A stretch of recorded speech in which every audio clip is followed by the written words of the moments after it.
এই যে কচু ক্ষেতটি আপনারা দেখতে পাচ্ছেন, এই নিম্ন 100 গাছ আছে, তাহলে 100 গাছে 50টা টব লাগবে। তা 50টা টবের দাম তো অনেক। এখানে আমরা যেটা দেখছি যে এক একটা প্রায় মানে 7 ফুট উচ্চতারও কিন্তু ঢেঁড়স গাছ এখানে আছে। আসলে শিকড় প্রযুক্তি হলো গাছের শিকড়ের বিন্যাস এবং গঠন অনুযায়ী। এটা হচ্ছে 2 তলা সবজি বেড। এভাবে প্রতিদিন বসি, একটু সবুজ দেখি, বুঝছেন, এটা একটু মানুষের অন্যরকম একটা অনুভূতি।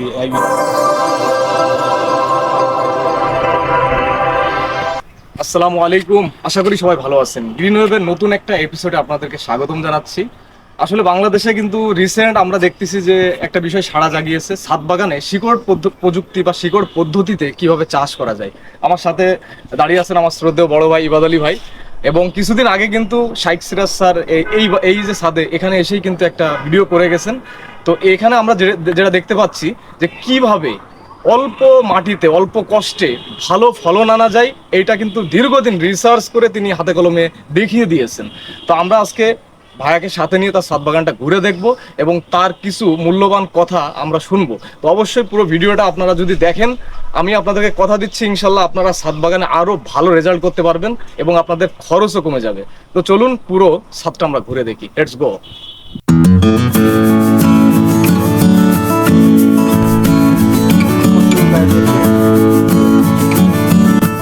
এই পেয়ারা গাছে অসংখ্য পেয়ারা খেয়েছি।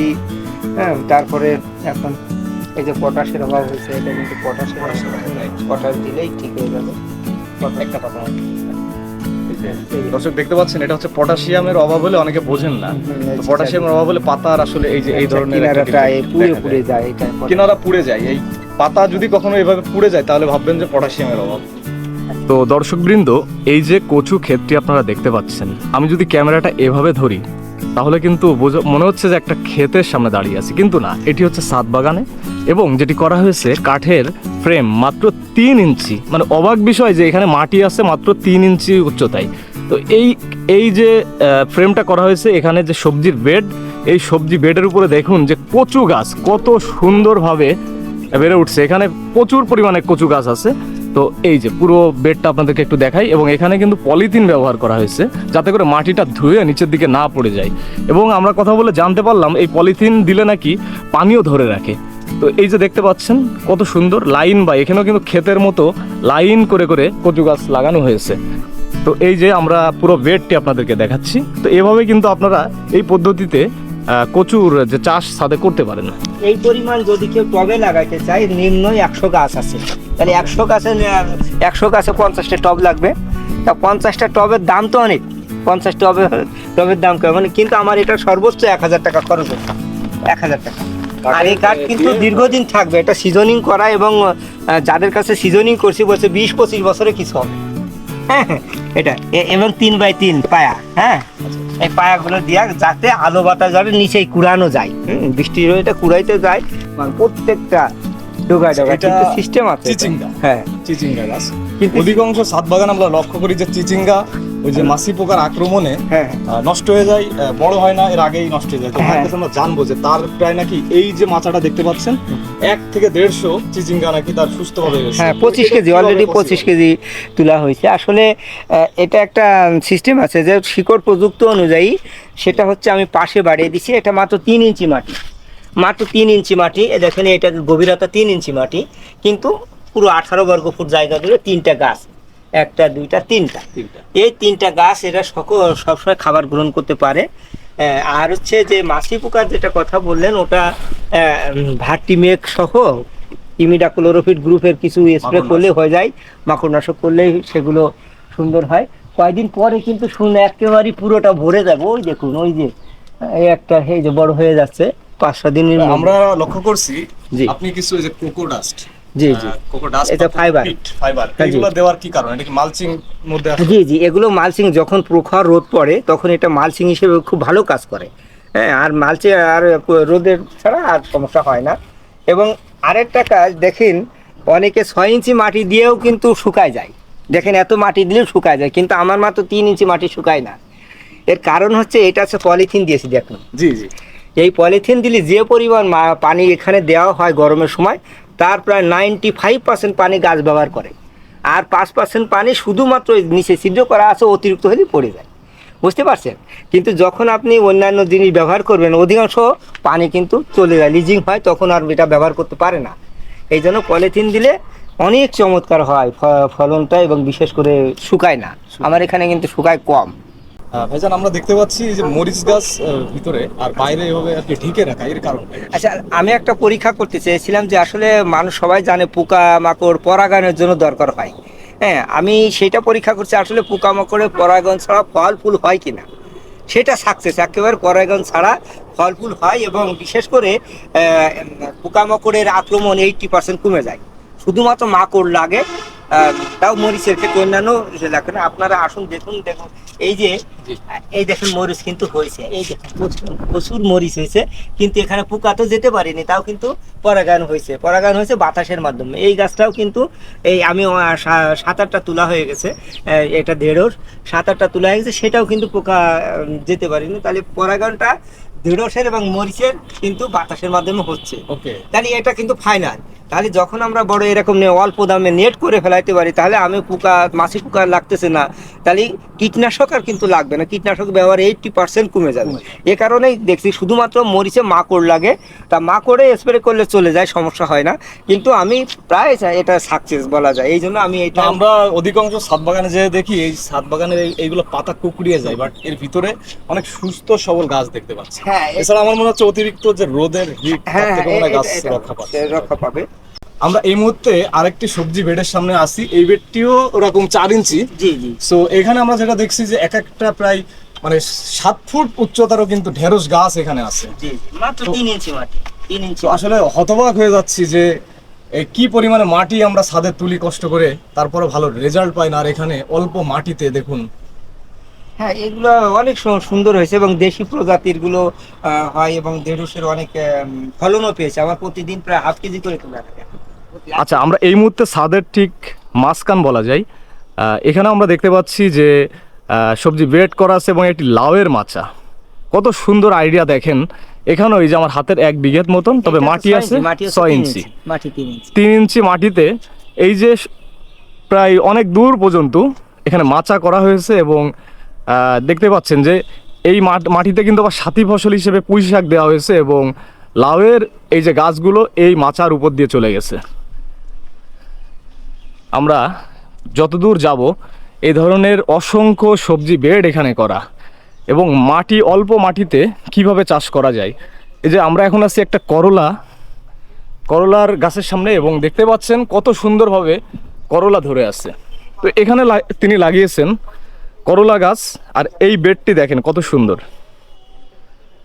প্রায় 30 ফিট মতন একটি মাচা করা, আর সব থেকে মজার বিষয় এখানেও কিন্তু মাত্র 3 ইঞ্চি মাটি, মানে গভীরে কিন্তু মাটি নেই, যে এতটুকুই মাটি, এবং এখানে তিনি সাথী ফসল হিসেবে ডাটা গাছ লাগিয়েছেন। আচ্ছা, এই বেডটাতে আমরা দেখছি পুঁই শাক, কি টাটকা পুঁই শাক দেখুন, এবং পুঁই শাকের সাথে সাথে এখানে কিছু ঢেঁড়স গাছও আছে। এই আবার বসার জায়গা আছে, এখানে বসি। ও আচ্ছা, এখানে বসার এখানে জায়গা। মেনলি বসার জায়গা, আর এভাবে বসে মাশাআল্লাহ। এভাবে প্রতিদিন বসি, একটু সবুজ দেখি, বুঝছেন? এটা একটু মানসিক অন্যরকম একটা প্রশান্তি, অনুভূতি হ্যাঁ। এই বিষয়টা। আমার ছাদে কেউ যদি আসে, দেখবেন যে ছাদ কিংবা খামার কেউ চিনতে পারবে না, বুঝতে পারবে না। দেখেন যে গাছের গ্রোথ দেখেন, গাছের স্বাস্থ্য দেখেন, সবই ওকে। এমনকি মাটির থেকে সুন্দর। আপনারা দেখেন মাটি থেকে ফলন অনেক সুন্দর না, এবং প্রতি স্কোয়ার ফিট জায়গায় কিন্তু ফলন অনেক বেশি হয়ে যায়। এটা হিসাব করে দেখুন যে আমি 18 বর্গ ফুট জায়গায় প্রায় 25 কেজি চিচিঙ্গা তুলেছি, তার বর্তমান মূল্য দেখুন, এবং আরও 100 মতো ধরেছে। তাহলে কি পরিমাণ প্রোডাকশন হচ্ছে। আমরা এই ছাদে লক্ষ্য করলাম কালো জাতের মরিচ, কত সুন্দর ফলন দেখতে পাচ্ছেন। আর এই যে ছাদের ঠিক কর্নারে আছি আমরা, এবং এখানে যেটা করা হয়েছে, হাঁটার জন্য একটা রাস্তা মতো রাখা হয়েছে, এবং ছাদের একদম কার্নিশ জুড়ে এভাবে কাঠের ফ্রেম করে পুরো শেষ পর্যন্ত এইভাবেই কিন্তু মরিচের চাষ করা হচ্ছে। এই যে দেখতে পাচ্ছেন মরিচ এখনও আছে। আমরা আসার আগে তিনি 15 কেজি মরিচ এই গাছগুলা থেকে সংগ্রহ করেছেন। আচ্ছা, ছাদ বাগানে তো আমরা দেখতেছি সবজি চাষ হচ্ছে, তো এটা কিন্তু আসলে বীজ থেকে প্রথমে চারা তৈরি করা হয়। তো চারা করার জন্য ভাই একটি শেড করেছেন এখানে, এবং এটি ঢেকে দেওয়া হয়। আমরা জানি যে চারা করার জন্য কিন্তু গ্রিন হাউস বা পলি হাউস দরকার হয়। সো এটা হচ্ছে তার অস্থায়ী পলি হাউস। এই যে কোকোপিট এর মধ্যে বীজ ছিটিয়ে যখন উনি ঢেকে দেন তখনই কিন্তু এইখান থেকে চারা তৈরি হয়, এরপরে চারাগুলো এই মূল জমিতে প্রতিস্থাপন হয়। সবাই দেখেন এখানে মাটি মাটি কিন্তু মাত্র 6 ইঞ্চি, এখান থেকে 6 ইঞ্চি, কিন্তু গাছের গ্রোথ দেখুন। এর কারণ হচ্ছে গাছ খাবার গ্রহণ করার শেয়ার সিস্টেমে, সমবায়িক পদ্ধতিতে। অর্থাৎ এই যে এই গাছের যে শিকড়টা এই বাইতে বাইতে ওই পর্যন্ত যাবে, কোনো বাধা নাই। আবার ওই গাছের শিকড়টা এই পর্যন্ত বাইতে বাইতে আসবে, কোনো বাধা নাই। অর্থাৎ এর জায়গা থেকে সে খাবার খাইতে পারবে, এ বাধা দেবে না। ও জায়গা থেকে এই খাবার খাবে, কোনো বাধা নেই। অর্থাৎ প্রত্যেকের জায়গা থেকে খাবার গ্রহণ করবে। এই জন্য গাছগুলো অল্প মাটি দিলেও এরা কিন্তু খুব চমৎকার ভাবে বেড়ে ওঠে। মানে আমরা যেটা ভুল করি যে নিচের দিকে অনেক বেশি মাটি দিয়ে জায়গাগুলো নষ্ট করে রাখি। হ্যাঁ, আসলে ভাইয়া যেটা করছে যে শিকড় প্রযুক্তি, এটা মানে সাইডে শিকড়টা যাবে, অতএব আমার এতটুক জি, গাঢ়ত্ব হইলে মোটামুটি আচ্ছা। আমাদের জায়গাও কম লাগতেছে, মাটি কম আচ্ছা, লাগছে। অনেকে ফল গাছের জন্য বলে যে না, শিকড় প্রযুক্তি তো শুধু সবজির জন্য করছেন, ফলের জন্য কেমন? তা ফলের জন্য তো একটু আগে ব্যাখ্যা করলাম। ফলে আচ্ছা, ওই যদি চ্যানেল সিস্টেম করা যায় তাহলে একই চ্যানেলে 2, 3, 4টে লাগানো যায়, সমস্যা নাই। আর যদি একটা গাছে একটা ফলের গাছ লাগাইতে চান তাহলে এই দেখেন এটা কিন্তু 10 ইঞ্চি, হ্যাঁ 10 ইঞ্চি গভীরতা, মানুষ 16 ইঞ্চি দেয়। মানুষ 16 ইঞ্চি দেয়, সাইডটা কম। আর আমি কি করছি সাইডে বেশি দিছি 3 ফিট। দেখেন এটা কিন্তু 3 ফিট, হ্যাঁ, আর এটা হচ্ছে 10 ইঞ্চি। 10 ইঞ্চি এই গাছটা যখন ফল হবে এক মাস হলে একেবারেই জমির মতো ফলন দিবে। মাশাআল্লাহ। এর কারণ হচ্ছে দেখেন, আপনি যদি অল্প একটু জায়গায়, এতটুকু জায়গায় যদি আপনি ড্রাম দিতেন তখন এর স্পেসটা কমে যেত। ওকে। কমে গেলে এর যে মূল রোগ বা খাবার গ্রহণের শিকড়ের পরিমাণটা কমে যেত জি। এই খাবার। কিন্তু যখন আপনি স্পেস বাড়াচ্ছেন, যখন স্পেস বাড়াই দিচ্ছেন তখন কিন্তু অনেক জায়গা সে পাচ্ছে। অনেক জায়গা আপনি প্রয়োজন অনুযায়ী খাবার দিতে পারছেন, সব জায়গায় সব জায়গা রাইট। খাবার দিতে পারছেন। এতে করে গাছটা সে পুষ্টি তার নিজের মতো করে গ্রহণ করতে পারবে। কিন্তু অল্প জায়গায় যখন দিবেন, কেমিক্যাল সার দিলে গাছটা মারা যায়। হ্যাঁ, গাছ মারা যায় এবং তার কনসেন্ট্রেশন বেড়ে যায়। এই জন্য আপনাকে পাশে বাড়াইতে হবে, স্পেস দিতে হবে। হ্যাঁ, এই বেডটা সিরাজটেক থেকে পেয়েছি, তারা সাধারণত সবজি বেড হিসেবে ব্যবহার করে, রাইট আমারও আছে কিন্তু এটা। আমি এটা ফল হিসেবে ব্যবহার করছি। আপনি এটা সবজি ফল চমৎকার হবে। হ্যাঁ, এবং এটা ছাদ থেকে কিন্তু অনেক উঁচু করেছি, 6 ইঞ্চি এই স্ট্রাকচার করেছি। মানে কাঠের একটা ফ্রেম করে তারপরে জি উপরে দেয়া কাঠের আছে। ফ্রেম আছে এভাবে।